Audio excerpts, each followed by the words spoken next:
How do you feel about mental health today in respect to men specifically? Oh, like what you were saying too a minute ago, like talking to your dad, and it's like, oh, just suck it up, you're just sad.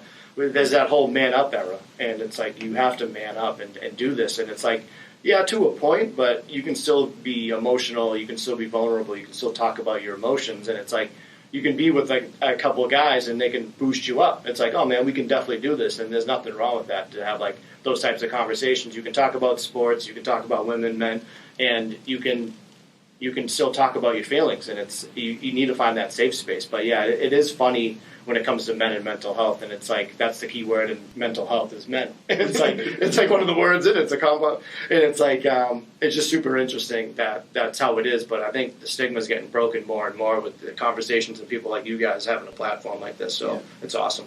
The thing I found out is like as long as you don't use the keywords like depression or like bipolar. Like if I'm talking to my dad, I'm like, hey dad, I'm having a rough time and I just need to talk to you. He'll give me an ear. But if I'm like, I think I'm depressed, and he's like, hey, that's just sadness, and you just want to squeeze the bell out of work. But yeah, so it's like, and also like I have like a couple like friends that's like, whenever I'm feeling like down in a rut, I know like, I think our friends are like the best therapists. Oh yeah, cost effective, very cost effective. A good inner circle is what you need. I don't know if it's personal, but right now you're currently like in a therapy.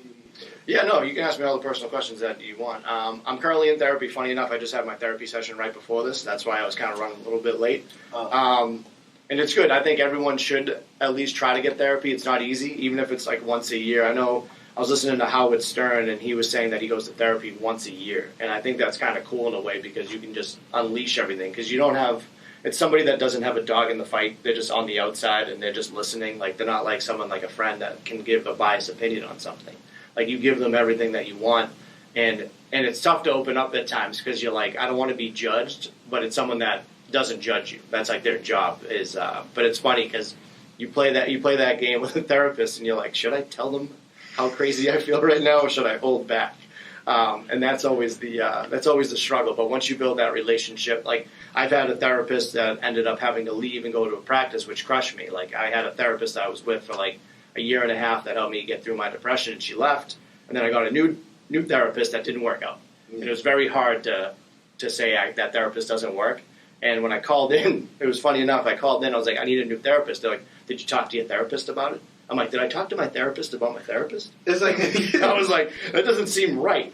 Yeah, I think I'm gonna fire you. Yeah, I was like, this is tough. I'm just the patient here. Yeah. So funny enough, my therapist now is actually the father of my original therapist that ended up leaving. So like I got like the same bloodline of therapists, and it's like I feel like a video game. I got to the next level of like therapy, and it's great.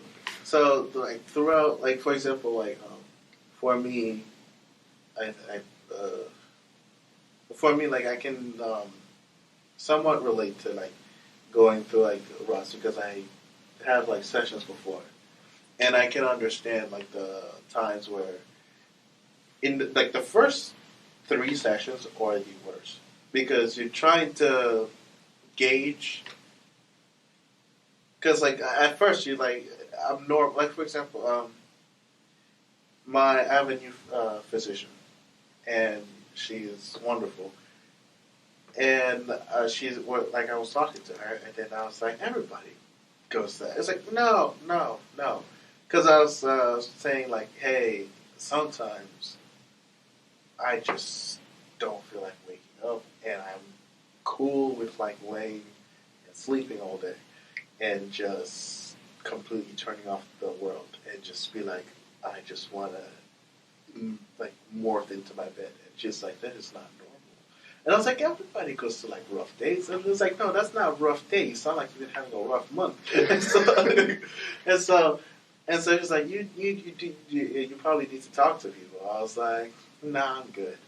And then I had like a session, and I kind of ghost because I was like, well, I was busy, but I was like, it's kind of rough to like open up to someone that is completely like strange, you know, and the whole idea of like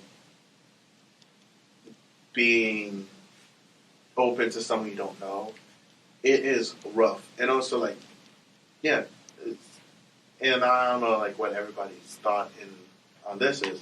It's like, in therapy at times, like if you have a couple bad sessions, like, you probably think, like, oh, this is not going to work out for me. Right. So, like, what do you say to someone that's in those kind of rut? First off, with what you said about like being in a rut, like taken down, those are mental health days, and you should take those. When it goes on for like weeks on ends, that's probably when you should probably seek help. And she probably wasn't wrong. There's been times I laid in bed for like a week, like not showering and just being super depressed and not wanting to get up. So yeah, definitely take those mental health days, even if it's work. I think the laws in Massachusetts, they can't really mess with you with mental health issues. So if you call in for a mental health day for sick day, it's the same thing. Like I'm a huge proponent of, you break your arm, that's one thing too. It's like if you break your brain and it's not working, you need to take a day off. But yeah, to say to somebody that's in that situation is, you definitely got to give them a chance first, like I did. And if it doesn't work out, don't be afraid to say something to like the practice that's there, like whoever's boss it is, and just hang in there for the most part. And give them a chance. I gave my therapist 3 chances because it's a baseball analogy, so like she was out.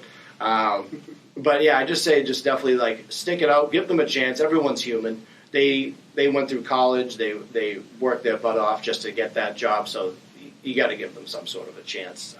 But don't be upset if it doesn't work out because you got to keep fighting.